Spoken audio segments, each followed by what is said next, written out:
Ini adalah kapal induk HMS Queen Elizabeth, kapal induk yang menggunakan bahan bakar diesel. Dan ini adalah kapal induk USS Gerald Ford yang bertenaga nuklir.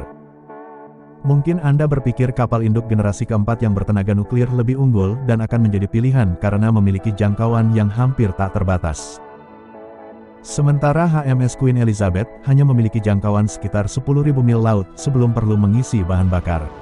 Tapi, bahkan sekalipun jika kita abaikan soal isi ulang persediaan makanan yang diperlukan di kedua kapal, USS Gerald Ford masih perlu mengisi bahan bakar dari waktu ke waktu untuk bahan bakar puluhan pesawat tempur yang diangkutnya. Kapal hanya bisa membawa bahan bakar pesawat dalam jumlah terbatas. Meskipun jangkauan tak terbatas karena bertenaga nuklir terlihat lebih menguntungkan, tetapi jika kita pertimbangkan biaya bahan bakar pesawat tempur dan pengisian ulangnya, jika semakin kita telaah, semakin terlihat bahwa manfaatnya mungkin saja tidak terlalu signifikan. Ini mirip dengan mobil hibrid, di mana Anda membayar lebih di depan untuk menikmati penghematan bahan bakar dalam jangka panjang, tetapi mungkin butuh bertahun-tahun hingga Anda merasakan titik impas dengan harganya. Jadi, mari kita tinjau dari segala aspek tentang kelebihan dan kekurangan dari kapal induk bertenaga nuklir versus kapal induk bertenaga diesel, sehingga Anda bisa membuat kesimpulan, kapal mana yang terbaik dari segi efisiensi pembiayaan. Pada akhirnya, semuanya berkaitan dengan biaya. Kapal induk kelas Ford yang bertenaga nuklir dilengkapi dengan dua reaktor nuklir A1B yang memberikan daya 25 kali lebih besar jika dibandingkan dengan reaktor nuklir A4W yang digunakan pada kapal induk kelas Nimitz. Masing-masing reaktor A1B menghasilkan daya sekitar 125 MW listrik. Energi yang cukup untuk menyuplai listrik 25.000 rumah. Selain itu, setiap reaktor A1B mampu menghasilkan 350.000 daya kuda, setara dengan 260 MW. Produksi listrik yang lebih tinggi dari reaktor lama memungkinkan kapal induk dapat menggunakan sistem peluncuran pesawat elektromagnetik, sehingga proses take-off pesawat tempur menjadi lebih mulus dan mengurangi tekanan pada struktur pesawat. Di sisi lain, kapal induk HMS Queen Elizabeth menggunakan dua alternator turbin gas masing-masing berdaya 36 MW yang terletak di bagian bawah kapal. Ini adalah alasan mengapa kapal ini menggunakan desain lambung ganda. Selain itu, terdapat 4 mesin diesel berdaya 10 MW di bagian tengah kapal. Total daya yang dihasilkan oleh sistem pembangkit listrik kapal mencapai 112 MW, dan setengah dari daya ini digunakan untuk menggerakkan beberapa motor listrik untuk memutar baling-baling. Mungkin Anda akan kaget mengetahui bahwa pembangkit listrik konvensional yang menggunakan diesel sebenarnya lebih efisien dibandingkan dengan pembangkit listrik nuklir. Saat Anda membakar diesel, sekitar 40% bahan bakar tersebut berubah menjadi energi efektif. Sedangkan pembangkit listrik nuklir, hanya sekitar 33% bahan bakar yang berubah menjadi energi. Ini disebabkan oleh kemampuan pembangkit listrik konvensional untuk menghasilkan uap pada suhu yang lebih tinggi, sehingga menghasilkan lebih banyak daya pada turbin. Tetapi perlu dicatat bahwa efisiensi bukanlah faktor paling utama dalam teknologi pembangkit listrik tenaga nuklir. Bahan bakar nuklir memiliki kepadatan energi yang jauh lebih tinggi. Jika kita menjalankan kedua jenis kapal induk dengan daya 200.000 tenaga kuda tanpa henti selama 1 minggu, kapal induk konvensional akan memerlukan lebih dari 5 juta liter bahan bakar diesel, sedangkan kapal induk nuklir hanya memerlukan 4 kg uranium yang telah dimurnikan. Dengan kata lain, kapal nuklir jauh lebih efisien dalam hal penggunaan bahan bakar dalam jangka panjang. Kapal induk nuklir hanya menggunakan sekitar 0,00008% dari jumlah bahan bakar yang dibutuhkan oleh kapal induk bertenaga diesel. Meskipun secara teori sistem propulsi nuklir mungkin kurang efisien, namun secara keseluruhan memberikan lebih banyak daya karena bahan bakar nuklir memiliki energi yang jauh lebih tinggi. Sebenarnya, kapal induk kelas Ford memiliki sekitar 7 kali lipat daya yang tersedia dibandingkan dengan kapal induk kelas HMS Queen Elizabeth, tetapi perlu diingat bahwa kapal induk kelas Ford juga sekitar 67% lebih besar daripada kapal sejenisnya. Pasokan daya ekstra ini diperlukan untuk sistem senjata yang membutuhkan daya tinggi, seperti meriam rel, dan juga untuk mengoperasikan radar generasi baru yang sangat canggih. Dengan memiliki lebih banyak daya memungkinkan kapal induk bertenaga nuklir dapat berlayar lebih cepat. Kapal induk kelas Ford, sebagai contoh, dapat berlayar dengan kecepatan 5 knot lebih cepat daripada kapal induk HMS Queen Elizabeth.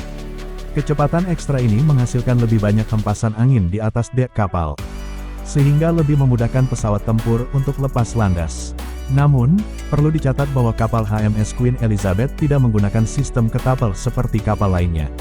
Itulah mengapa kapal ini selalu membawa pesawat tempur F-35B yang memiliki kemampuan lepas landas pendek dan pendaratan vertikal. Berikut beberapa fakta tentang jarak tempuh, kapasitas tangki bahan bakar, dan biaya operasi HMS Queen Elizabeth. HMS Queen Elizabeth memiliki berat sekitar 65.000 ton dan menyimpan sekitar 1 juta galon bahan bakar diesel tipe F76 untuk kapal, serta 750.000 galon bahan bakar pesawat jet tipe F44 untuk bahan bakar pesawat tempur yang dibawa. Untuk memberikan gambaran, total jumlah bahan bakar di kapal HMS Queen Elizabeth setara dengan 120 truk tangki bahan bakar berukuran besar, atau setara 127.000 mobil. Pada tahun 2020, biaya rata-rata untuk kedua jenis bahan bakar ini sekitar $3 AS per galon, yang berarti dibutuhkan $3 juta untuk mengisi bahan bakar kapal dan $2,2 juta untuk mengisi bahan bakar pesawat.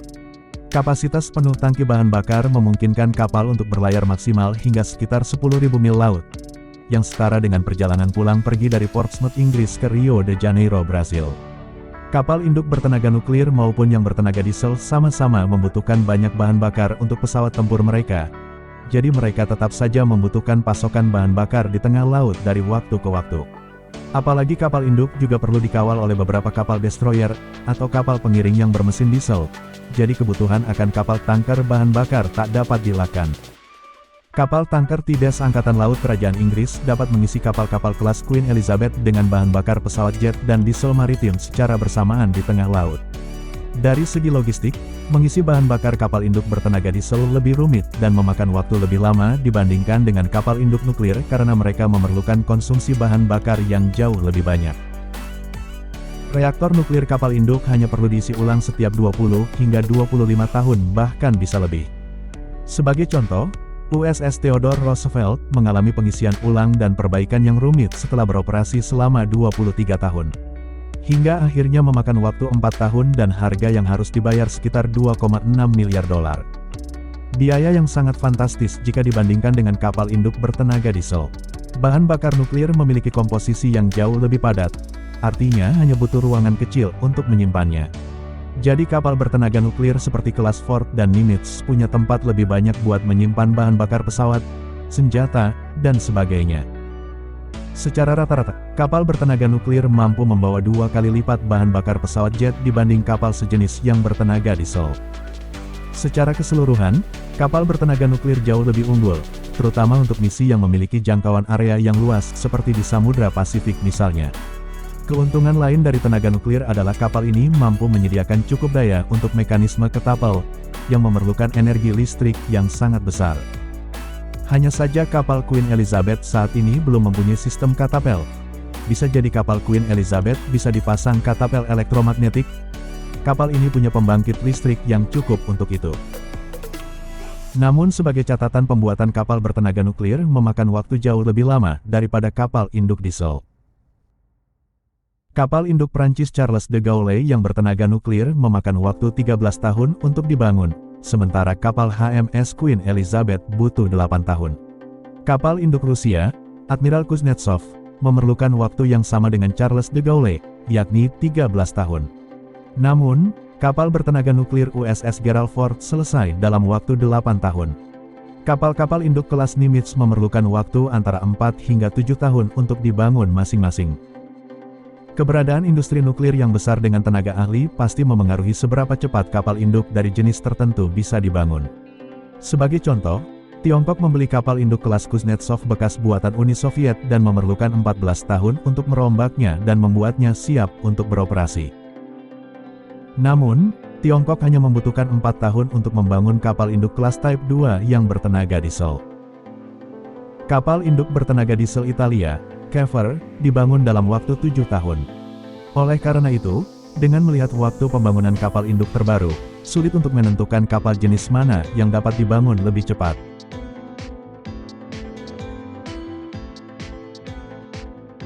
Kapal induk memang mahal. Terlebih lagi kapal bertenaga nuklir tidak hanya memiliki biaya awal yang sangat tinggi, tetapi biaya operasional dan pemeliharaannya juga jauh lebih tinggi dibandingkan dengan kapal bertenaga diesel. Biaya bahan bakar untuk kapal induk kelas Queen Elizabeth dan biaya pengisian bahan bakar di tengah laut juga pasti akan meningkat seiring berjalannya waktu, tetapi tetap lebih rendah daripada kapal bertenaga nuklir. Membangun reaktor nuklir di kapal adalah hal yang rumit. Reaktor nuklir biasanya bergantung pada gravitasi untuk menjatuhkan batang kendali dan mematikan reaktor. Tetapi hal ini tidak mungkin dilakukan di kapal induk yang bergerak karena gelombang laut. Sebagai solusi, kapal bertenaga nuklir menggunakan sistem mekanis untuk mengendalikan reaktor nuklirnya, yang juga menambah biaya. Selain itu, mereka memerlukan pabrik desalinasi yang khusus untuk reaktor, yang memberikan air tawar yang dibutuhkan untuk pendinginan reaktor. Beberapa berpendapat bahwa kapal bertenaga nuklir lebih ramah lingkungan karena mereka tidak menghasilkan CO2, tetapi mereka menghadapi tantangan besar dalam pembuangan limbah nuklir. Sebagai contoh, kapal induk USS Enterprise dinonaktifkan pada tahun 2012. Dan diperlukan 4 tahun hanya untuk mengosongkan 8 reaktornya. Hingga tahun 2018, USS Enterprise masih disimpan di Hampton Roads menunggu rencana pembuangan dari Angkatan Laut Amerika Serikat. Dalam konteks pembuangan ini, kapal bertenaga nuklir menghadapi tantangan yang lebih besar daripada kapal bertenaga diesel. Keamanan nuklir juga perlu dipertimbangkan. Angkatan Laut Amerika Serikat berpendapat bahwa tenaga nuklir aman.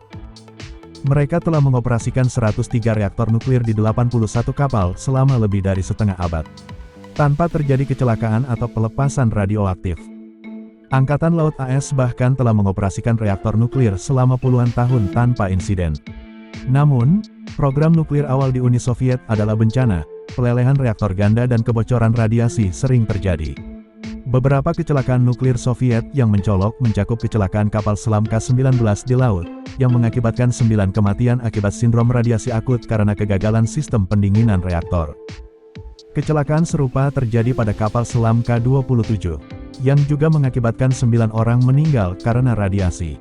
Pada tahun 1985, kapal selam K-431 sedang diisi ulang ketika terjadi kejadian kritis yang mengakibatkan ledakan dan menewaskan 10 pekerja serta melepaskan lebih dari 200 peta bekarel produk fisi ke atmosfer.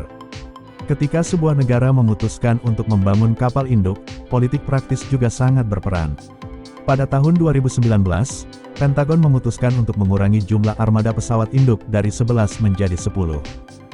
Mereka berencana untuk mempensiunkan USS Truman lebih awal daripada menjalani renovasi tengah masa hidup, yang akan menghemat lebih dari $30 miliar dalam 25 tahun karena biaya pengisian ulang kapal induk yang mencapai $3,4 miliar, dan $1 miliar tambahan akan dihemat setiap tahun dengan tidak mengoperasikan kapal induk dan skuadron udaranya.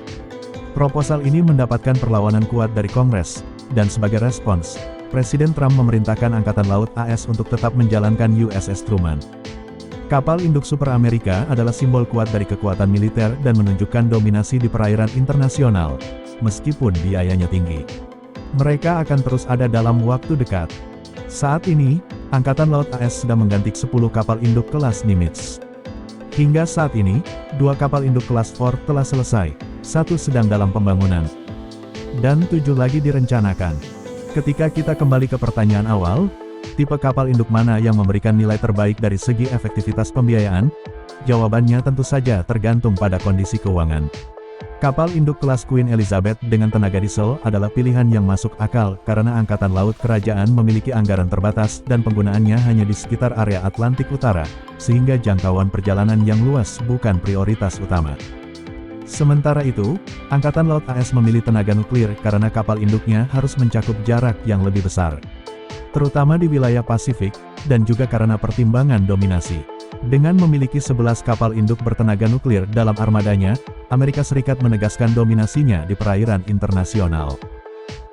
Mengenai pertanyaan teknologi mana yang lebih ekonomis dalam jangka panjang, hal ini sulit untuk dijawab karena ada beberapa faktor. Pertama, perbandingan antara kapal induk bertenaga nuklir dan konvensional tidak selalu sebanding karena perbedaan ukuran dan kapasitas. Sebagai contoh, kapal induk kelas Ford 67% lebih besar dari kapal induk kelas Queen Elizabeth. Dan kapal konvensional dengan pergeseran 100.000 ton seperti kapal induk kelas Ford mungkin belum ada. Oleh karena itu, biaya operasional selama masa operasional kapal tersebut sulit untuk diperkirakan. Kedua, belum ada kapal induk bertenaga nuklir yang sepenuhnya dibongkar sampai saat ini, jadi biaya pembongkarannya masih menjadi pertanyaan besar. Pemilihan tipe kapal induk tergantung pada kebutuhan spesifik dan anggaran yang tersedia. Kapal induk adalah simbol kekuatan militer yang kuat dan penting. Dan dalam konteks tertentu, biaya mungkin bukan hal yang utama. Jadi, tipe kapal mana yang terbaik dari segi pembiayaan tergantung pada situasi dan tujuan penggunaannya. Itulah tadi pembahasan video kami tentang kapal induk. Terima kasih telah menonton. Jangan lupa like, subscribe, dan komen. Sampai jumpa di video selanjutnya.